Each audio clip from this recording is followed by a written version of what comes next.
Hello दोस्तों, स्वागत है आप सभी का मेरे चैनल पर। आज के इस सेशन में पुनः आप सभी के समक्ष एक कविता लेकर प्रस्तुत हो रहा हूं, जिस कविता का शीर्षक है वो दूध का धुला है जो मुझे लांछन लगा रहा था। आइए इसकी शुरुआत करते हैं। वो दूध का धुला है जो मुझे लांछन लगा रहा था, वो दूध का धुला है जो मुझ पर ही सवाल उठा रहा था। वो दूध का धुला है जो मुझे लांछन लगा रहा था, वो दूध का धुला है जो मुझ पर ही सवाल उठा रहा था। हंसी आया मुझे उस पर, गुस्सा भी आया मुझे उस पर। हंसी आया मुझे उस पर, गुस्सा भी आया मुझे उस पर, क्योंकि बात किसी और मुद्दे का था और वो खुद के चरित्र पर ही सवाल उठा रहा था वो दूध का धुला है जो मुझ पर ही लांछन लगा रहा था, वो दूध का धुला है जो मुझ पर ही सवाल उठा रहा था, वो दूध का धुला है जो मुझ पर ही सवाल उठा रहा था।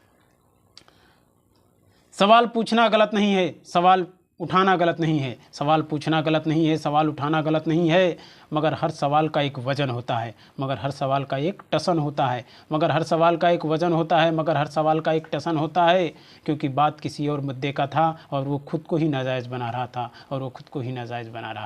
वो दूध का धुला है जो मुझ पर ही लांछन लगा रहा था, वो दूध का धुला है जो मुझ पर ही लांछन लगा रहा था, वो दूध का धुला है जो मुझ पर ही सवाल उठा रहा था, वो दूध का धुला है जो मुझ पर ही सवाल उठा रहा था।